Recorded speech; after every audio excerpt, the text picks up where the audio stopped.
شاید موږ تیس په بل نړۍ کې مړه سوي یو، دلته دوژاغي وه شاید.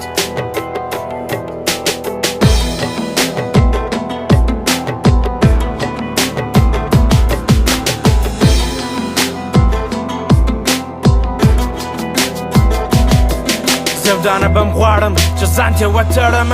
د وطن پر دښمنانو باندې ځان پټاو کړمه. باد مې راځي د ځان څخه، د وطن د خاینانو څخه، د بېګناه خلکو د مړ کېدو څخه، د مکتب د سوځولو څخه، د کوچني هلکانو د غلا کېدو څخه، د هرګړۍ د بمونو د پټاوېدو څخه، ښه خوشحاله کیر د وطن د خرابېدو څخه. نور نو نه غواړو چوپ پاته سو،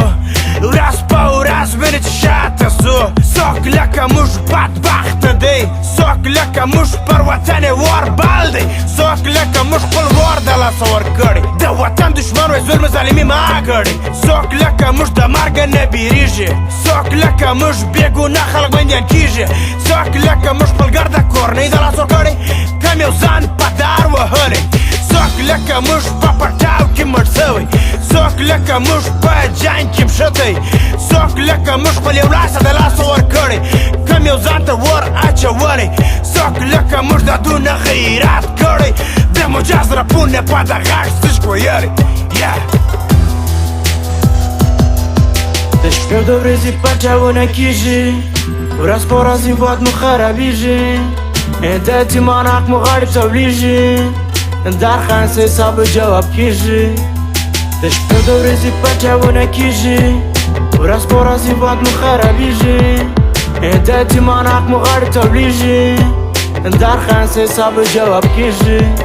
خوب مې لیدلی چې د افغانستان پاچا یم، پر ګردو ظلمونه مې چالي پاک کړی رښتیا وایم، ولاړم د جنګ په مابنځ کې کښېنستلم، ځکه د وجدان د پازابول څخه سوځېدلم، پوه شوم چې د دردونو سره مو عادت کړی، اوس نو چې وینې څرخه تېر سوی، پرېږده چې مړه سو په دې وطن کې، په بېلرونو وینې توی سوي په دې چمن کې.